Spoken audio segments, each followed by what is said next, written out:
Hey, this brought a smile to my face, Rooch. Tiger Woods has posted a video online of himself back on the golf course.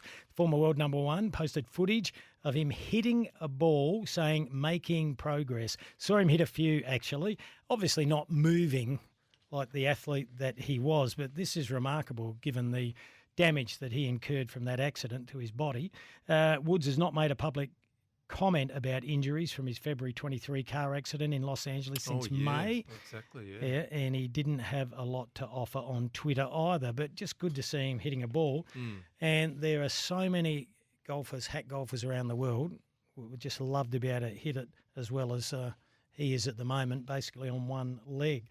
What's happening when it comes to the fast cars? Qatar Grand Prix, Lewis Hamilton, as we mentioned last week about him getting that lead with Max Verstappen narrowed. It's now 11 points after a dominating win at the inaugural Qatar Grand Prix. So he's got back-to-back wins, and this is how he did it at the end. With back-to-back victories for Lewis Hamilton as he now sees the checkered flag in the distance, powers down the main straight and comes home to win the Qatar Grand Prix. Hamilton on top in Qatar. Excellent work, Lewis. So that's P1. Great job this weekend, mate.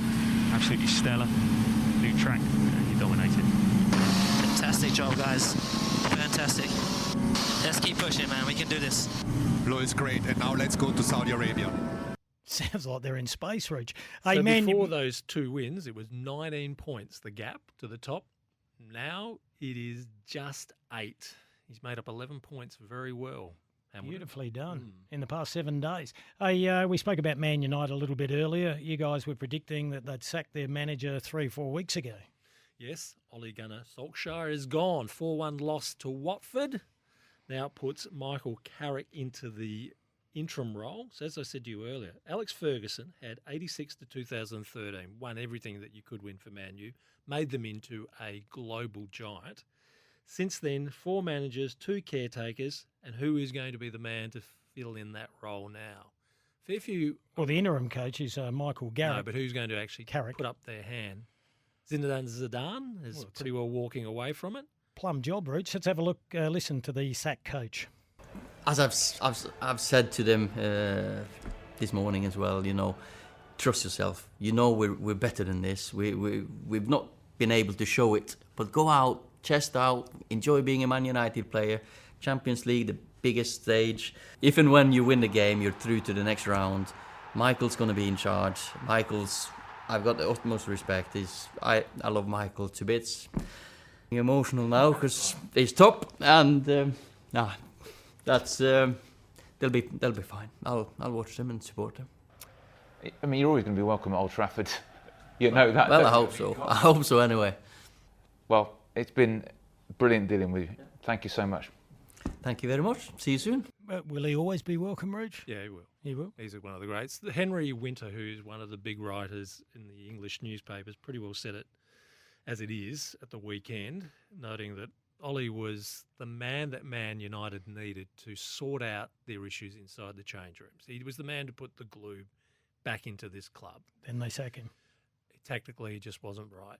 And ultimately, you're going to be judged by your results. So while you get a coach, a manager who sorts out some internal issues, that's great. That's his legacy. He has that, although there's still some questions about where Ronaldo fits on all that glue. Look, I understand what you're saying because you sort of live the game, Rooch, but I would have thought you'd get one person that could do both jobs, be good with communication and be tactically.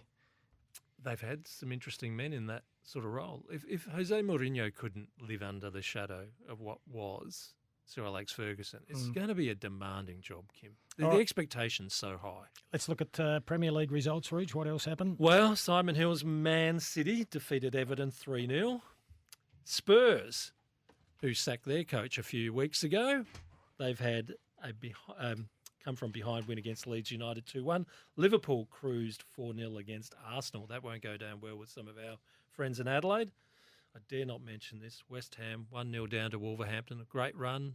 suddenly comes to an end after the break. And your Crystal Palace, 3-3 against Burnley. Oh, we're value for money, Rooch. And just a little earlier, we spoke to Cassini Yengi from Adelaide United. So just quickly having a look at the ladder there, if you've got that there. I know it's only one game, but Adelaide sitting in 4th position in the A-League. Yes, because the draw only gives them 1 point, whereas 3 teams, Central Coast, Melbourne City and Melbourne Victory, all had wins. So they share top spot. And at the very bottom is Western United.